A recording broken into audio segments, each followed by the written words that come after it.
Welcome back. Hope you're having a good day. Desert rose, I guess the scientific name is Adenium obesum. Background on where this one came from. And first off, I got it because I had never seen one with white flowers before. That was the main reason I got it. I got it about 7 years ago. It was in a little bulb pan, one of the little, I guess 4-inch maybe. I kind of have a love-hate with the desert roses in that. I like the bulbous roots, especially when you can get them exposed. There's some videos where they call that technique kind of like lifting it, where you lift it every few years or whatever, and kind of lift it up so that more and more of the bulb base is exposed. And then I like the blooms. Other than that, I really just I can't figure them out. Sometimes I have them to where they, just about look like they're on death's door and not ready to make it anymore. And then all of a sudden, here comes a flower or whatever. I actually watched a YouTube video on how to lift these things. And I remember when I went to go take it out of the little bulb pot it was in or whatever, it was almost just like the only thing holding it in there was gravity. There was no root structure at all. It was like they had just taken the bottom of the root ball off and put it in that thing and put a little bit of dirt in there to hold it together. When it made it to the, I think I got it at one of the big box stores. I'm not really even all that sure. It's been so long ago. Is that it was in bloom when I got it. I mean, throughout the years it had gotten so, you can even see in here where I chopped it the one time. It only had like 4 branches and they had gotten so long and would only get like 1 bloom at a time on there or whatever. And when I went to go lift this thing and realized there was almost nothing to it, I actually, I put it in here, and this was probably at least 3 or 4 years ago. I don't think there's a rock under it. I think I actually did that to try to hold it in place, because I think like this, you'll see in a minute when I go to repot it, that there's a rock here. And this side is the side that actually had some roots, and I think I put this rock here to try to just hold it in place. It really just kind of didn't do well, lost all the leaves, and I do remember at one point last summer, the one problem I have with desert roses here in Florida is that it never rains all winter long, and sometimes they can get that shriveled up look. But then if you water them when it's cold, they'll die or they'll drop all their leaves or whatever, so you have to pick the right, kind of like a warm week to water them or whatever. And then in the summertime, we have this early dry streak where that's actually really easy to figure out when to water them. If it hasn't watered, it rained for like a couple weeks or whatever, you can throw some water their way or whatever. But then, July, August, September, and even the beginning of October, we just get rain almost every day, and they really can't take that much. And I remember at one point I just stuck it out. I stuck it in this place, just kind of a little neglection place in my yard, and just said, whatever happens, happens. And then, it finally, I just about a month ago noticed it was getting leaves again. And then just the other day, I saw it had some flowers on here or whatever. It's been in this pot for so long. This soil is so dense.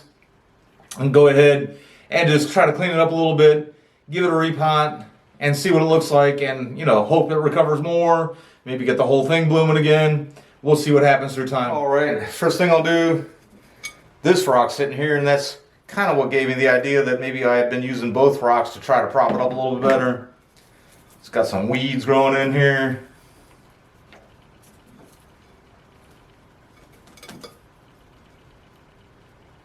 And there's a bunch more little baby weeds going in there, but I'm going to replace all the soil. I'm not going to use any of this. I won't even, this soil is so old and broke down, I won't even throw that in my used soil bin or anything like that. This will all just go right in the garbage. I don't want to be too rough with it, but I'm sure, and that's, that if I pull up with the rock, the whole thing will just come up.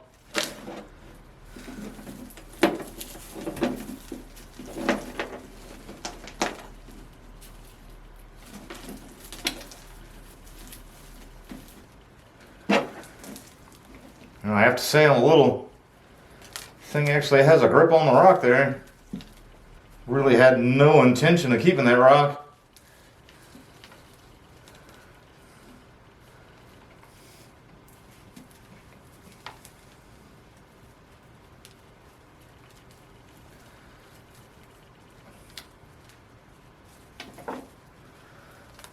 But actually,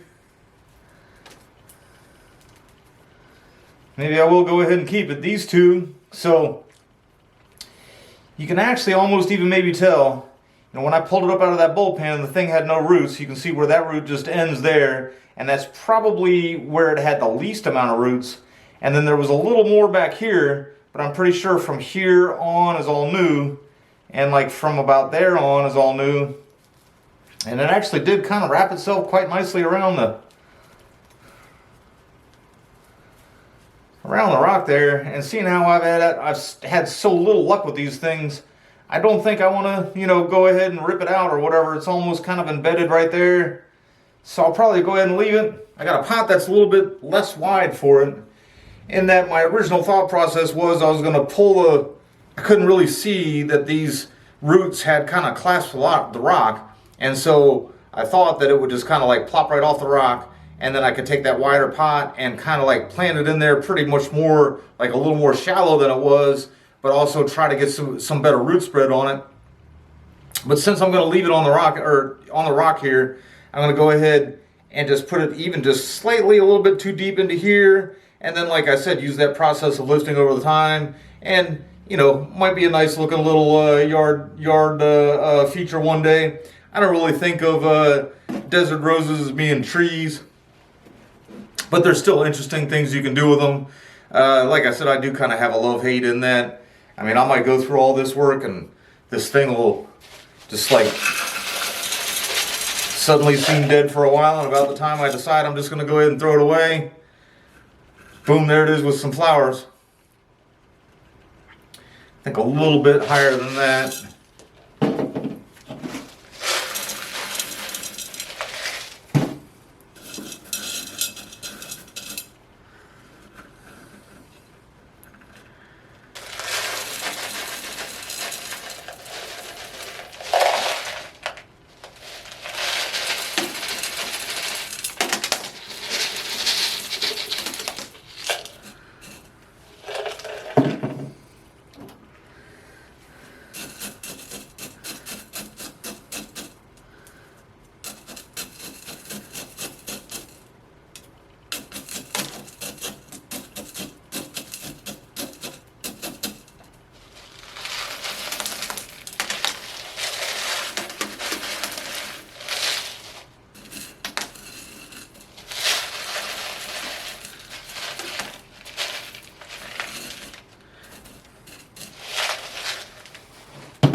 All right, and it seems like it's going to be a lot happier in there.